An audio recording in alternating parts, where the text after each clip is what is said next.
you're doing? Ralph here, Ralph Customs. Time for something a little different from me. It's been a while since I've done a review, but I've got something to show you. Let's have a look at this.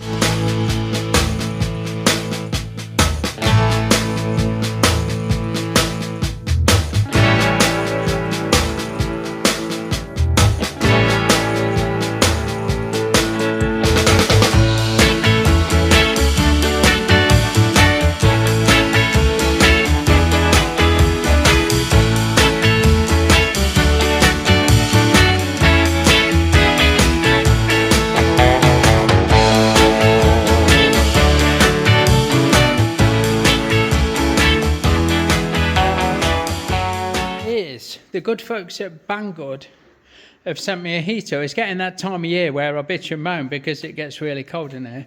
And they have been good enough to send me this Macala, H-Colour Toolbox Diesel Air Car Parking Heater. And now I have tried it. You're not going to see an unboxing. It really is dead simple to put together. So I'll run through that with you. I'll show you how it works, what it comes with, and let you know what I think of it. So when you first get it, there's a couple of bits on here that aren't connected. I've not clamped that on. So you get that pipe, and you also have to fit the exhaust. Ignore the black paint. That's me trying to use a temperature sensor on it, and it prefers black to silver, the sensor. So I've done that for my own testing purposes. The only thing you absolutely need to fit on it is this exhaust pipe, this flexible exhaust pipe, and it literally clamps on there, bends round to whatever shape you want it, and then you work the silencer on the end. Then all you absolutely need to do is pop diesel in it. Now, I think it says in the paperwork 7.5 litres, but the mark only goes up to 7. So excuse me, 7.5 litres max. So you get 7 litres in it, and it has got a big, massive fill port on top, look, with the screen in it to stop you getting any dirt in there. So it is really easy to fill up. I put 4.5 litres in it, and I've been running it quite a lot, and I've used less than a litre. I bet I've run it for 4 hours. 3 hours, less than a litre. So it comes supplied with a dedicated power source because it runs off 12 volts, so you can use it in a vehicle. But should you want to plug it in the mains like I am, they send a branded, same brand, H-Colour power supply that just plugs straight in the back and works with no issues. And you also get leads to connect it to a battery. So if you're running it in a vehicle, you can connect it to the battery. Or a battery in whatever building you're using it in, and then you can trickle charge that battery as needed. As I just showed you, you get the vent pipe for the hot air vent, yeah. That stretches out a lot longer than I've got it. It did fit in that box. I've stretched it out a little bit, but I don't want to stretch it out too far because I don't think you'll be able to put it back small again, should you need to. And until I sight it, I'm not sure what I'm going to do with that. And you get a vent for the end of that. So you can put that on the end. You could fix that in a panel if you wish, if it suits your application. And that's a nice way of presenting the hot air. And you get assorted clamps to go with the exhaust and this ducting that I'm showing you. You get a spare set of seals. You get little feet to screw underneath it. But it also comes with some angle brackets, which I've got on here, look. So you can clamp it down or bolt it down to the floor or wherever you're sighting it, the shelf that you've got it on. I put those on just to lift it off the floor so that the exhaust clears once it's on the ground. I'll show you that, look. So that's it on them brackets that you can screw down to your shelf or the floor of your vehicle if you're fitting it in a vehicle, and it gives you clearance on the exhaust, because it is worth noting that this exhaust gets ridiculously hot. So it will damage anything that's heat sensitive that it comes into contact with, so you need to give it a bit of free space. One thing I have noticed is there's no separate air intake. A lot of these systems you see a separate air intake for the burner, not the one that draws air in and blows hot air out, but a separate one for the actual ignition of the heater. This is all built in, so all you've got to show is needs fresh air here. That exhaust needs to be routed out of your vehicle or your room, whatever you're heating. for safety reasons, and the hot air comes out of this vent and does its stuff. Right, let's look at the controls. Look, underneath this panel there is a control panel. Underneath this cover there's a control panel, and that is removable. If I can do it with one hand, hold on, bear with me.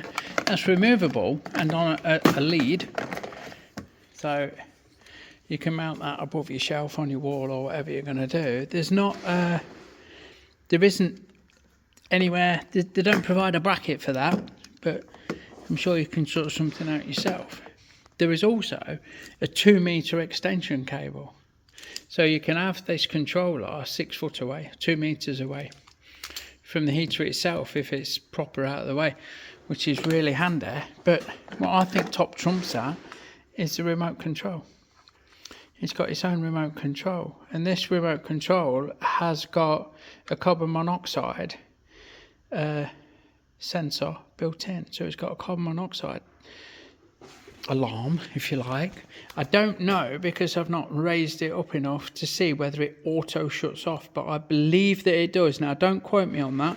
I believe if that there, look where it says CO, if that monitor goes above the threshold which they deem a safe level, I believe that the unit shuts down, which is a really vital feature really. Also included in the package is operating instructions for that remote control, for the wireless temperature sensing 2-way remote controls, and the user manual with 23 pages of Chinglish and various other languages. Now let me point this out if I can find it. Let me show you this if you're watching Banggood. Product overview, blah blah blah, and there you go, diesel heaters are on board, no problem, easy to read. When you turn the page, here you go.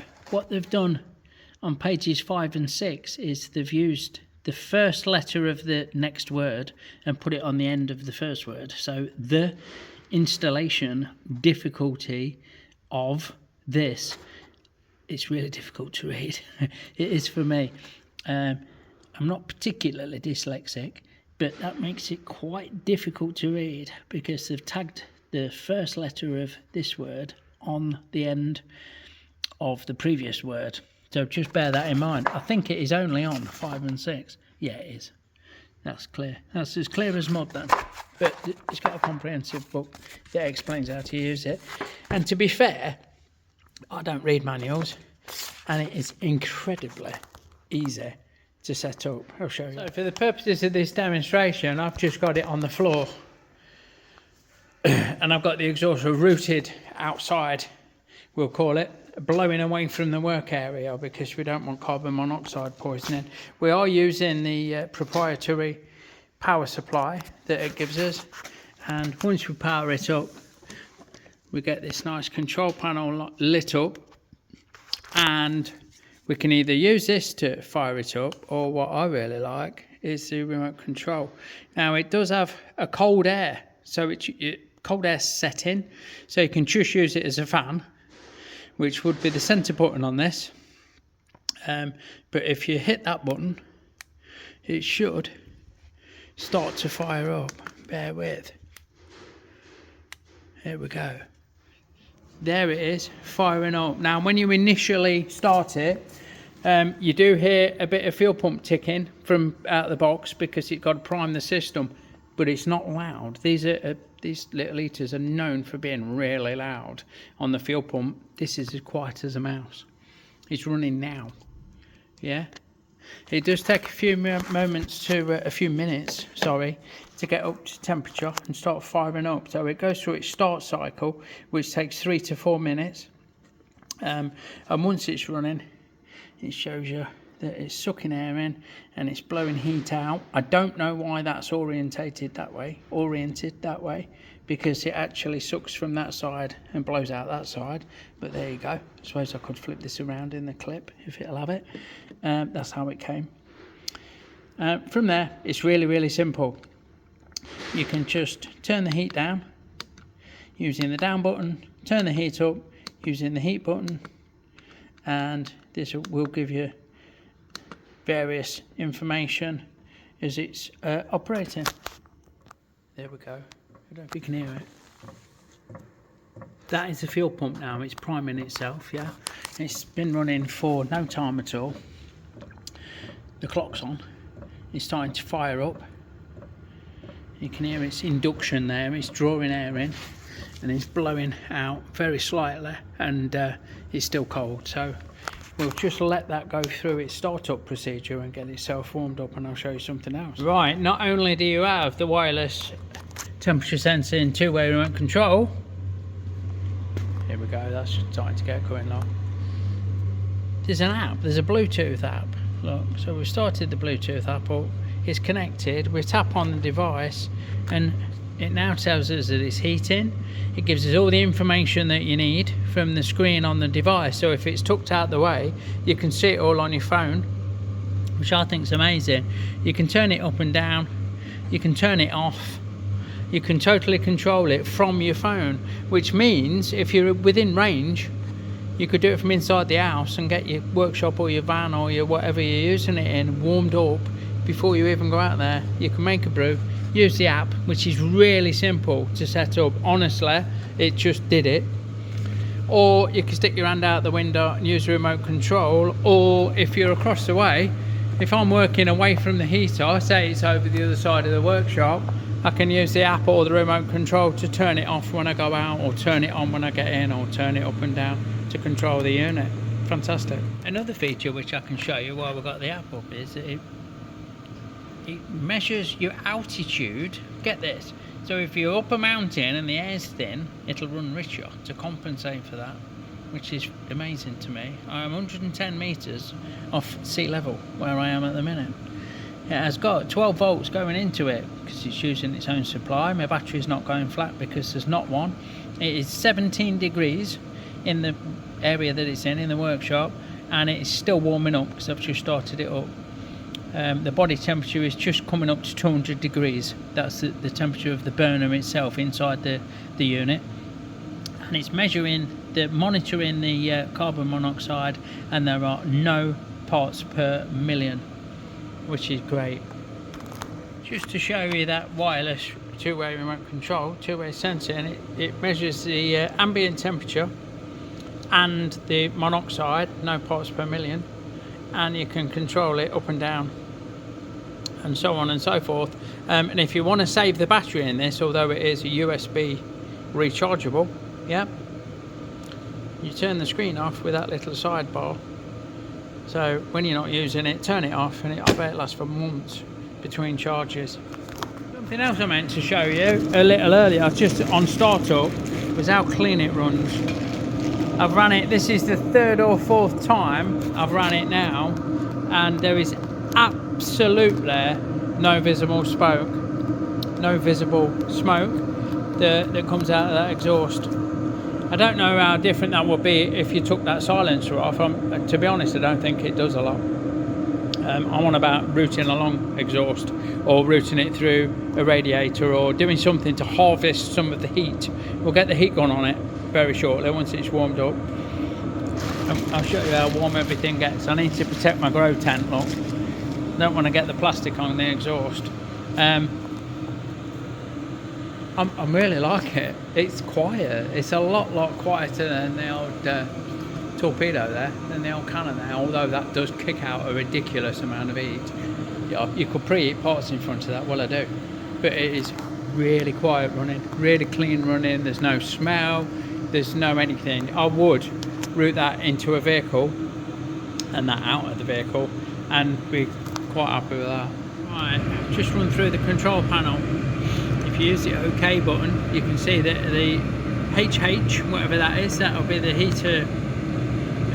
How hard you're running it. High heat, I'm guessing, is flat out at 10, and then you've got the heat setting that you can control with your up and down buttons. Yeah. Shows you this on air heater and not cold blower, that you are 0.1 above sea level, the little mountain sign, excuse me, and because it's Bluetooth to the app, it knows the time. It is currently 10:01 in the morning. If you use the OK button, it shows you a bit more information. So we'll OK it once. There you go, that's the core temperature. That's the temperature of the burner itself, is now on 226 degrees. Yeah, 230 degrees. It's on power level 12. Sorry, the power is 12. It's got 12 volts coming in, and the room temperature is 17 degrees. And then it goes to this, which I don't know what it does, to be fair. That might do something. I have not got a clue. And then we're back to the normal screen. So there's plenty of information on this, which you can wall mount should you want to. I've not bothered. Righto, so this has now been running for 10 minutes. A good 10 minutes. Let's have a look at the time. It was 10:01, wasn't it? So we'll lift that up, wake that up. 10:22. So yeah, it's been running for 20 minutes. And I have to tell you, not only is it really quiet, but it's proper warm. That is, well, you wouldn't want to hold your hand there for very long. Let's just put it that way. I have run it for a few hours, and it does get quite a bit warmer than it is at the minute. We've got 59, the screen's not showing very well. Hold on.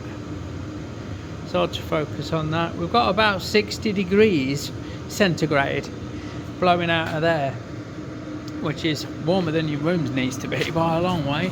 And on the exhaust, we are only showing 50 degrees, I just saw.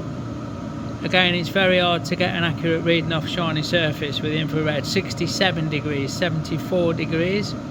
So it does say in the instructions that can get over 200 degrees. In 10 minutes it's not properly warmed up. I think it takes about 30 minutes to get properly up to temperature. But yeah, that is the McCallum Toolbox Diesel Air Car Parking Heater for home, vehicle, workshop, do what you like. It could not be easier. I'm quite excited about it. I'm not sure how well it's going to do in the space I've got here, but it's quiet, it's fume free, it doesn't smoke, it's plug and play, and I've stood on it. I've literally stood on it. It is as tough as they come. So simple to use, does the job. If you've got a small space or a big van or anything where you need some portable heat, as long as you route that exhaust out of the way, because you do not want carbon monoxide poisoning. But there is a sensor in the machine, there is a sensor built into the remote, and I've got a separate sensor that I always use in the workshop because of the work I do, and I've ran this for hours and had no problem whatsoever.